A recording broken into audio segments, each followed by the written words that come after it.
Francis Fukuyama is a senior fellow at the Freeman Spogli Institute for International Studies, director of the Institute's Center on Democracy, and a Stanford University professor of political science. His new book is Identity: The Demand for Dignity and the Politics of Resentment.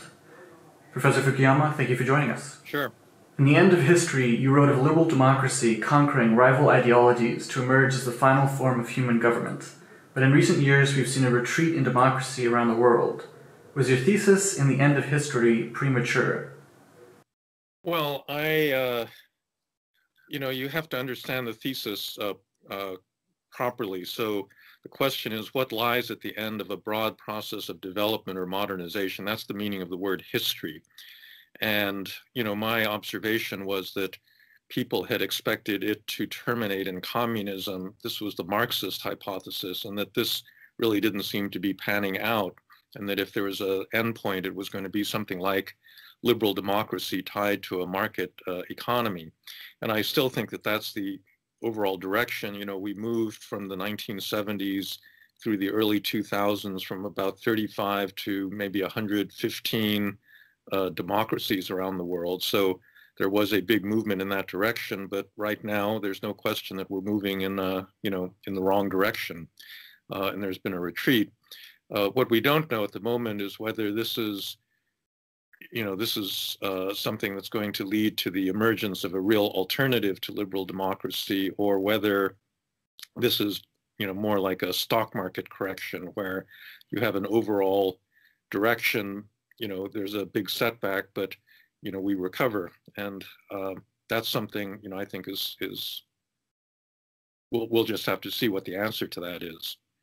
How should governments view the resurgence in far-right politics? How should they respond to them? Could fascism make a comeback in the West? Well, I think the first thing is you got to fight back. I think that the main way that you fight back in a democracy is by organizing, mobilizing, and then voting. We just had an election in the United States on November 6th, in which I think there was a pretty clear repudiation of Trump and Trumpism. The Democrats managed to flip 40 seats in the House of Representatives, and that puts a big constraint on him because the Democrats now control all of these committees. Especially the House Intelligence Committee, which has just been acting like a lapdog for the Trump administration up to this point, and now they can start doing their job and really holding the administration accountable. And similarly in Europe, you're going to have a series of elections where populists will be up for a vote. There's a big shift going on in Germany, and people have to organize. People that really want to maintain a more open international order and a more open order of democracy in their own countries, they have to organize to resist these populists. So I would say that's probably the first order of business. The second, I think, is a longer term thing where you have to understand why people are voting for these populist parties, because it's not as if the world was perfect prior to the rise of populism, and these are just stupid, ignorant people that should just shut up and take lessons from all the educated elites that have been running the global economy up to this point. There were some really serious problems in their management of our globalized world, and I think you've got to make some adjustments in that sphere also. Is there potential for the Singapore model of meritocracy, pragmatism, and authoritarianism for the future of politics? Is China following the Singapore model or forging its own? Well, the Singapore model is a really difficult model for anybody that's not Singapore to follow. So first of all, Singapore is a really small place, like 6 million people. It's basically a city-state. It's much easier to govern in a really small country like that. China China has certain elements of it. So it's a much more authoritarian government presiding over a quasi-market economy. But there's much more freedom in Singapore than there is in China. And since Xi Jinping has taken over, the sphere of freedom for Chinese citizens has shut down very considerably. And in fact, they're imposing, through the social credit system, a kind of effort to control the minute behavior of their citizens in a way that no one's ever attempted before. And this, I think, is, very bad for personal freedom. I don't think it's going to be good for their economic growth. I don't think you can have innovation and entrepreneurship in a system where everybody knows that the government is watching every single thing that they do. So I don't think they've got the Singapore model. I think, they've got a lot of problems with, the Chinese have got a lot of problems with their model, and I'm not sure it's going to be such a sustainable one, as we go forward. Has the U.S. endangered its own institutions by failing to address pressing issues? Will the rise of populism force us to act? We've had no meaningful immigration reform since 1986.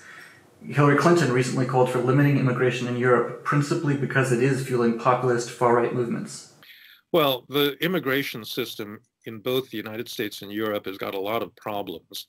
And I think that you could take the wind out of the sails of some of the populists if you address them. So one of the problems is the fact that a lot of the immigration is illegal. That's, what upsets a lot of people in America, and I think that's what upset people when you had this big surge of Syrian refugees in 2015. Nobody seemed to be in control of that process, and I think as a matter of principle, you can't have a democracy if you can't define who the people are, which means that you need to be able to control your borders and so forth. But on the other hand, you've got to also take account of the reality that there's a lot of people that came across illegally. They're not going to go away, and you have to somehow incorporate them into your society. So there's been a solution, I think, to the immigration, to reforming immigration, which is a little bit like the 1986 reform that you referred to, IRCA, the Immigration Reform and Control Act, where basically you give those people that are in the country already a path to citizenship in return for future, real enforcement of the existing immigration laws.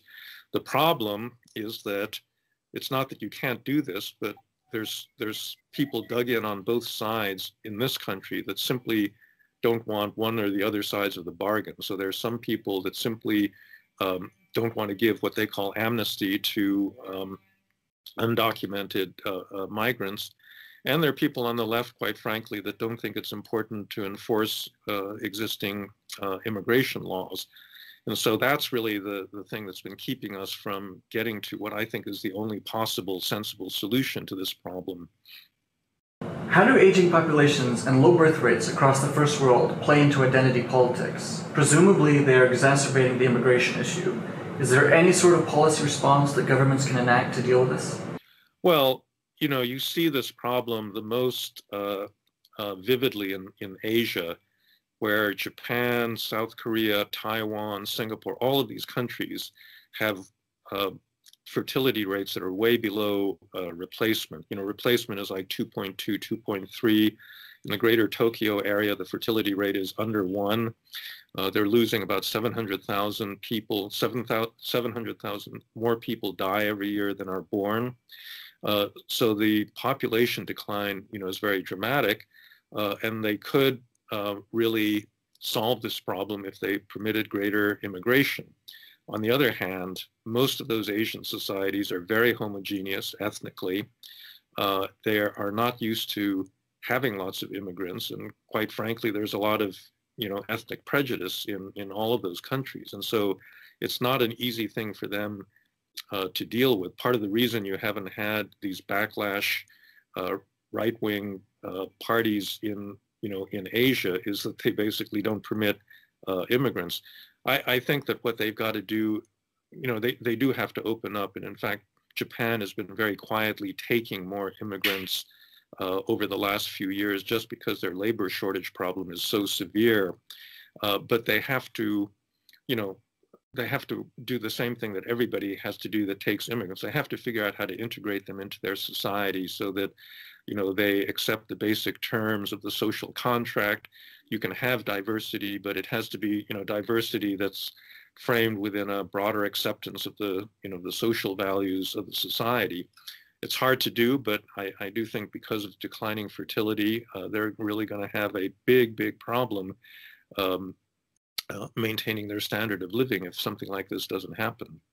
Is it possible to overcome the visible differences between identity groups within a society, or are societies bound to divide along racial and ethnic lines? Are the problems associated with identity politics exacerbated by democracy or eased by it? Well, I think that, ultimately intermarriage is what solves the problem. So, for example, all of the white Anglo-Saxon Protestants that originally settled North America really didn't like it when all these Irish Catholics and Italian Catholics and, Jews and Slavs and, people that weren't like them came into the country. Today, we now call these people white people.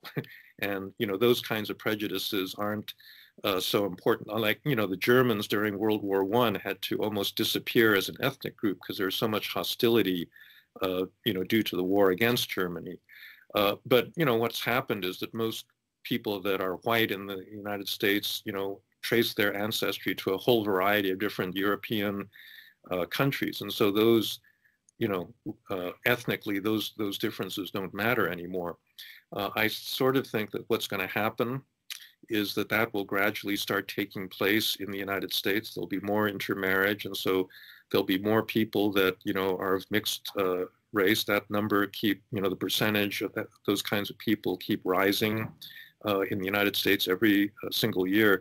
There's a social scientist, Eric Kaufman, that's just written a book called White Shift, in which he documents what's going on, and he basically says that there is going to be this racial mixing over the years that's going to, in a way, ease some of the immediate tensions that are being brought about by, high levels of immigration, both in Europe and in the United States, although it's going to be a rocky, period till we get there.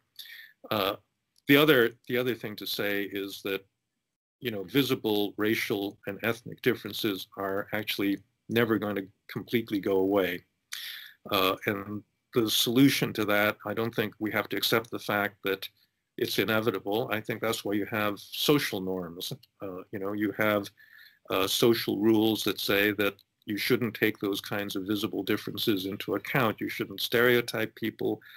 You shouldn't, racially discriminate. And, it's a hard struggle, particularly when you've got a president that, seems to be determined to, exacerbate those kinds of differences. But, under different leadership, I think we can do that more successfully. Is the rising tide of globalization a panacea for a temporary rise in nationalism, or do these populist nationalist movements have the capacity to endure? I think that the durability of these movements is not something we should take for granted. A lot of the reason is that they're kind of self-defeating, like the Brexit movement in Britain right now. There was not a big majority of British citizens that voted for it. And now it looks like it's going to lead to a very chaotic exit and, big bad economic consequences for the country, which a lot of the voters really didn't believe would happen. And so now there's talk about a second referendum, and I suspect under present circumstances, if you did have a second referendum, Brexit would be defeated. And I think something similar is happening with a lot of other populist countries. They don't run good policies. So I think that, over time, there'll be a recognition by voters that these people are really not offering a realistic solution to the things that are bothering their voters. And hopefully, there'll be a correction in this wave. Why is the desire for recognition within identity groups a threat to liberalism? In an information age where identity itself is in a perpetual state of flux, could that desire be considered a pillar of liberalism? Well, so look, identity is not a bad thing in itself. We all have multiple identities, and they're important to us. And so the question is not whether identity per se is a bad thing or undermining liberal democracy. The question is, in addition to your very specific identities, where you work, who your parents were, what your religion is, all of these sorts of things, do you have a broader integrating identity that gives you something in common with a larger group of people. Hopefully, that larger group should actually correspond to the democratic community that makes up your political system, meaning national identity becomes very important. If you don't have national identity, meaning a common set of values and symbols that people in your society adhere to, you really can't have the basis for a democratic, political system at all. If people don't believe in the basic institutions, if they don't hold, if they don't believe in the legitimacy of, the way their institutions function, the institutions are going to collapse. The part of the world where you see this happening right now is the Middle East, where you've got Iraq, Syria, Afghanistan, Somalia. All of these countries are consumed by identity politics, where the fundamental problem is there's no overarching national identity to which people are loyal. They're loyal to the Alawites or to the, to the Kurdish region or whatever. And as a result, you don't even have the basic cohesion that's necessary to maintain a country. And so that's, I think the real danger is that it's not that we pursue our particular identities. That's fine. That's part of being a human being. The problem is not having, a broader sense of belonging. And in this country, in the United States, the single biggest weakness, as far as I can see, in our political system is this incredible degree of polarization that exists, where Americans just, think the other side are traitors, or they're un-American, or they're just outside any kind of moral community. And unless we solve that problem and have a greater basis for national unity, I think, we're going to go into the future with a very weak democracy. Are there any political leaders in the U.S. today who you see as bridging this gap, as going beyond the petty polarization of labeling competitors as enemies? I think that if you look at the rhetoric of individual politicians, it's not that bad. I mean, Hillary Clinton made lots of statements to that effect. Somehow it didn't stick because, in practice, she did practice this, what politicians do, which is making very specific, narrow appeals to narrow interest groups. And so people tended not to believe her, when she said things like that. At the moment, I don't see anyone in particular that I think is pushing this kind of a line, but I think it's very possible for some, clever leader to realize that the country is kind of sick of being so divided, and then, fashion an appeal that will be more integrating. Violent extremists like Boko Haram and ISIS use social media as a medium for cultural outreach. How can we balance free speech on the open internet with our concerns about global security?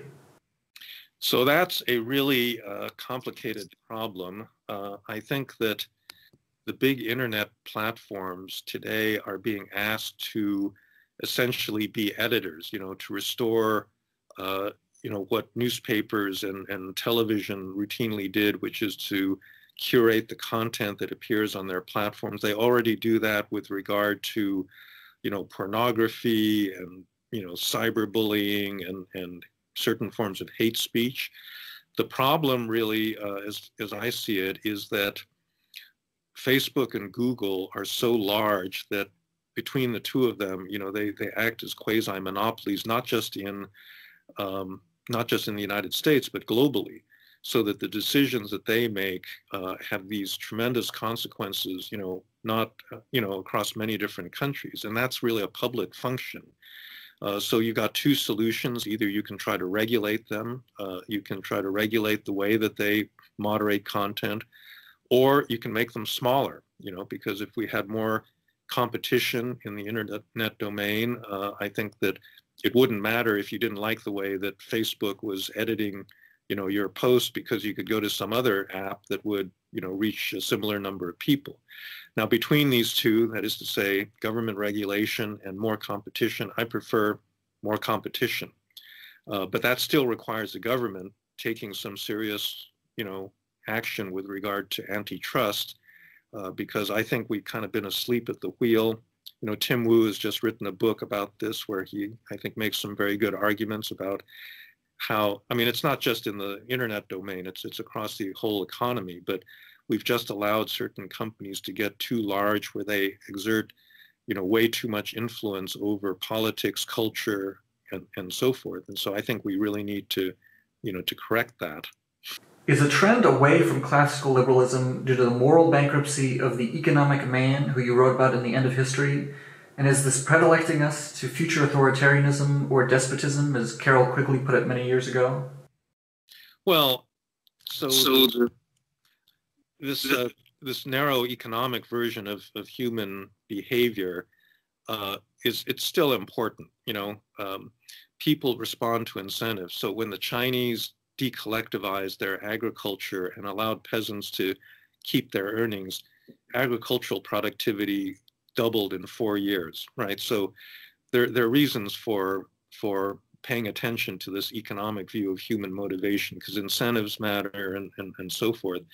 But that doesn't make you happy necessarily. Human flourishing is based on a lot of other things rather than, and not just your income.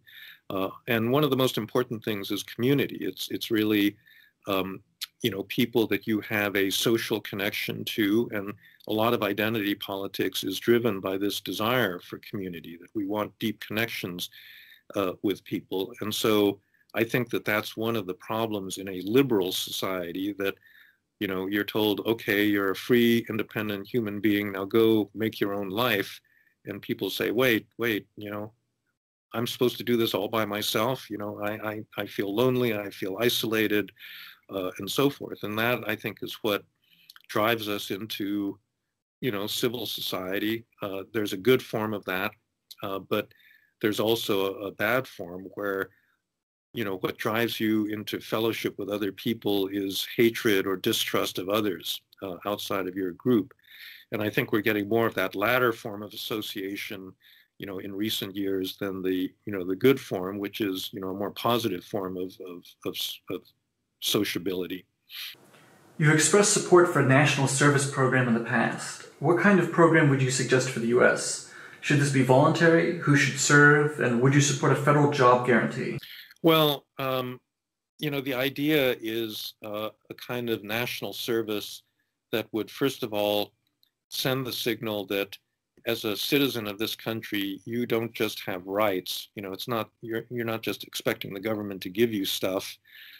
You've also got duties. You've got positive duties towards your community, which means maybe giving up a year of your life, as a young person in service. And I think that it shouldn't be, it could be military service, but I think most people would not want to do that.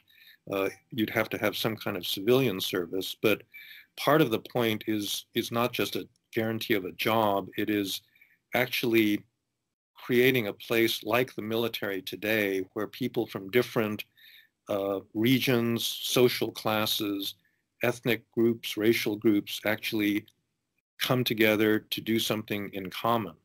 The military in that respect has had, it's really the only big social institution that the United States has that creates this kind of, common community that forces, very different people to work together. So my vision of what a national service would look like is, in addition to the military, you also have civilian opportunities for this, that may be in education, or it may be in, construction work, or working in distressed communities where people really do have an opportunity to meet other Americans that are different from themselves. And I think that would have a very positive effect, on our, it would be one way of reversing this sorting that we've done, where we live in communities increasingly where people look just like us. Will identity politics disrupt the ability of the U.S. to maintain the system of alliances that provide the greatest counterweight to China's influence? That's a little bit complicated, because actually a sense of Western identity could actually help bolster some of those alliances. In a sense, we do live in an identity community with other liberal democracies that has been defending democracy against authoritarian threats. You know, that was what we kept saying during the Cold War with the NATO alliance, for example.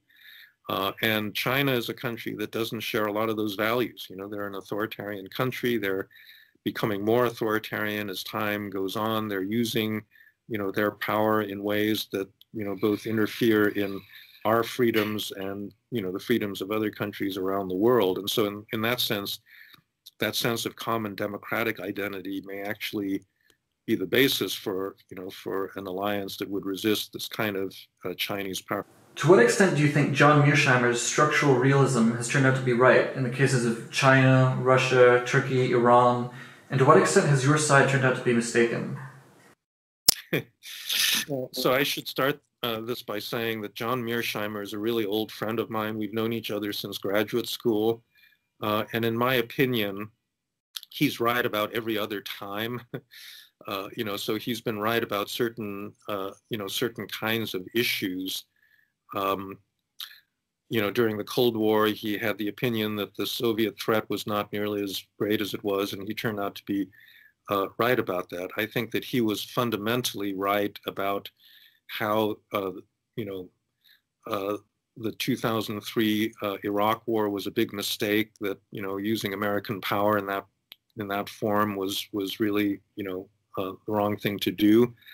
On the other hand, I think that he underestimates the power of values in, you know, in international relations. That if you didn't have this community of values among democracies, you wouldn't have been able to generate the sort of offsetting power that allows you to balance various kinds of authoritarian challengers. And I think that's something we need to keep in mind as we go forward. And that's something that a realist like him doesn't always, I think, recognize. Are we now living in a post-liberal world? What does post-liberalism espouse? In 1985, Ernesto Laclau and Chantal Mouffe released the post-Marxist work Hegemony and Socialist Strategy.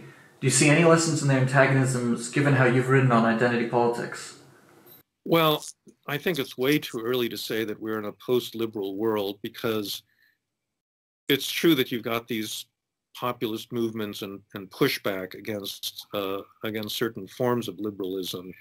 But, you know, in my view, there's a lot to be said for a certain baseline liberalism, because if you don't have, first of all, open societies at home, you're not going to have a very peaceful domestic politics, because in fact, most of our countries are pretty multicultural, they're pretty diverse, and liberalism is a form of government that's designed to allow different people to live peacefully with one another. That's really, you know, that's really the origins of liberalism. I think liberalism in the global economy is still important because that's been the basis for the prosperity of the world, which has, you know, gotten a lot richer over the last couple of generations because of, you know, things like free trade. I think what needs to be adjusted is the excesses. So clearly, I think during the 1990s and the early 2000s, there was a kind of, you know, Stalin used to have this phrase, dizzy with success. And I think after the end of the Cold War, liberals were kind of dizzy with success, where they said, we don't need government, we just deregulate and, you know, open up borders and everything will be fine, everything will take care of itself. And that clearly didn't work out. You need government, you know, you need regulation, you need some moderation of pure market forces if you're going to make the market work properly. But more importantly, if you're going to make it appear to citizens that the market is working for them, and for many people it hasn't been. You know, the rise of inequality has been very stark since we started to open up the global economy, and we got to fix that somehow. So I think that the solution is not a post-liberal world, it's a modified world that sticks to a lot of liberal principles, but moderates, you know, the excesses that I think were produced by carrying that, you know, liberalism too far. How will Western powers react to the rise of Asia emerging as the primary hub of the world? Are ethno-states like Japan and China better suited to manage identity politics? How is that going to position them for the future compared to North America and Europe? I don't think that, you know, ethnic homogeneity or diversity matters with regard to foreign policy all that much. You know, in a certain way, yeah, in fact, I would say that it's really not the primary factor. You know, geopolitics takes over at this point, and it kind of doesn't matter what your ethnic composition is. If you feel threatened by a big rising power nearby, you're going to react just the way that any other great power in the past has reacted. And that's what I think you see happening. So right now, you know, between Korea, Japan, and China, there's this intricate dance where, you know, there's a threat from China, but then there are competing concerns that you want to build allies, and, you know, the Koreans want to unify, and so forth. And that really has nothing to do with their internal characteristics. Where I do think the internal homogeneity or lack of it is important is in the issue you raised earlier, which has to do with immigration and future economic growth, because you know, all developed countries are facing this big demographic challenge of not having enough people. And the solution to that really is immigration. And if you have a society that is really intolerant and hostile to immigrants, you're going to be in big economic trouble, and it's going to weaken you because your economy is going to get smaller over time, possibly very rapidly. And if you're meeting a big rising power like China, that's not a good situation to be in. Should the U.S. place more emphasis on limiting trade to liberal democracies? Is this a viable strategy to hedge against creeping authoritarianism across the world? I don't have a strong opinion about that. I think that in general, distinguishing in economic relations between liberal democracies and non-liberal democracies gets very problematic, because so much of the global economy right now is actually carried out by non-democracies, you know, China, Vietnam, so forth. And I think if you begin to politicize those sorts of economic rules, rather than saying everybody, democracy or not, should follow the same trading rules, I think that that becomes a world that's very hard to manage. In your book, you discussed the critical issue of citizenship. We saw before Russia's invasion of Ukraine, they were doling out passports. Hungary has also used passports, giving them to the minority in Romania, weaponizing minority communities in other countries. Is multiple citizenship a national security threat? Well, in my book, I say that I don't like dual or multiple citizenship, because I do think that countries have different interests and different, values. And if you are a citizen of two countries that have rather different, values and interests, it does raise this question of loyalty about which one, you really are going to be loyal to. If you're a dual citizen of two, liberal democracies, it probably doesn't make that much of a difference. However, I gave the example of Turkish dual citizens in Germany, where Turkish President Erdogan, basically told them to vote for politicians that were good for Turkey, not necessarily politicians that were good for Germany. And I just don't think that's right. I think that, if you're a German citizen, you ought to vote for a politician that you think will be good for your country's interest and not for the interests of another country. And it's problematic in Turkey's case because it has become an authoritarian country, basically. So that's, I think on the other side, you have to ask, why do we have dual citizenship or multiple citizenship in the first place? And I think, it serves the interest of a kind of narrow elite that, travels a lot or has family in, different countries and so forth. And it's inconvenience when you're crossing a national border. If you can get on the line for native born citizens, you go through the immigration line better. If that privilege goes away, it's not going to, it's not going to be such a big deal. It's just going to take away a certain degree of convenience for a very narrow group of people. What do you make of the current public perception of Strauss and neoconservatives in general, especially in light of the news of the last 24 hours of the apparent demise of the Weekly Standard? Well, that's a really complicated question, because I think the discussion of Leo Strauss and his writings with regard to American foreign policy that came up at the time of the Iraq War completely misunderstood what he was about.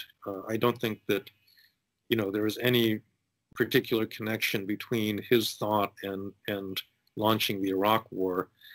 The demise of the Weekly Standard is a different issue. I mean, the reason that it appears to be falling apart is that it took an anti-Trump stance. It tried to be a conservative magazine that was critical of Donald Trump, and it says something about the state of conservatism in America. There isn't an audience for that, that conservatives have all lined up behind Trump, and I think that's a really bad sign.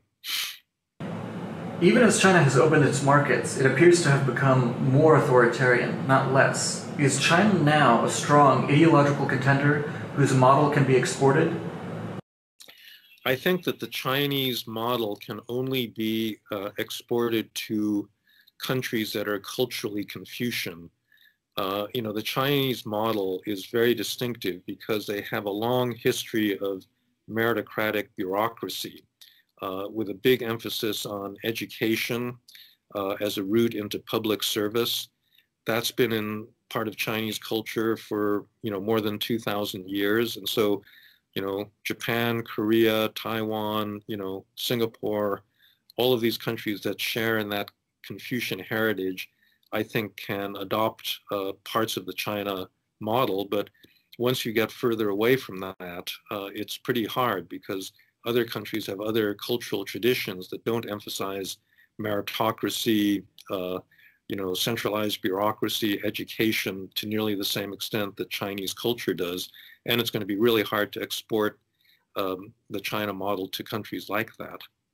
How will the artificial intelligence revolution impact the ability of developing countries to reach developed status? Will they have to radically readjust their economic models for manufacturing to technological innovation? So there's a really big problem for a lot of developing countries right now that is a little bit related to artificial intelligence, but more related to just the changing character of the global economy. The problem really is that the old pattern where you go from agriculture through commodity exports to light manufacturing to heavy manufacturing to high-tech manufacturing is not viable for a lot of countries. That's what Korea, Japan, China have done, but it's not really a route that's realistic for a lot of countries in Africa or Latin America or other parts of Asia right now because, the higher levels of the economy are actually all occupied. Like we don't need another car manufacturing company. We don't need another, petrochemical plant. The demand for that kind of economic good is already satisfied. And therefore, if you're going to get rich, you've got to somehow take a different route. You've got to jump straight into services or something else. But that requires, education. It requires a lot of institutions that many poor countries simply don't have. And I'm not sure what the solution to that is, but it is going to be a real obstacle to their development, their future development. The internet has connected people all over the world in a distant but ultimately unreachable way. How is that affecting the perception of people's place in a global community and the responsibility that entails? I think that has probably weakened people's attachment to particular places. I think it's still, as a result of human nature, you are most attached to people that you deal with face to face and, exchange, favors and information and so forth with. And when you attenuate that through the internet by communicating with people that, are very different from you and also belong to different political communities, it kind of weakens your sense of attachment. And I don't think it replaces it by a true sense of global community. In particular, because of social media, it actually may isolate you because the people that you're likely to talk to are ones that share a very narrow identity or set of interests. And that's, that may be more isolating than engaging overall. For the last 15 years, we've been trying to forge a cohesive national identity in Iraq. You could say the same thing about Afghanistan for the last 17 years, and we seem to be no closer today than we were 15, 17 years ago.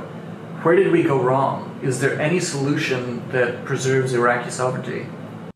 Well, so I guess the answer to that depends on who the we is in the question.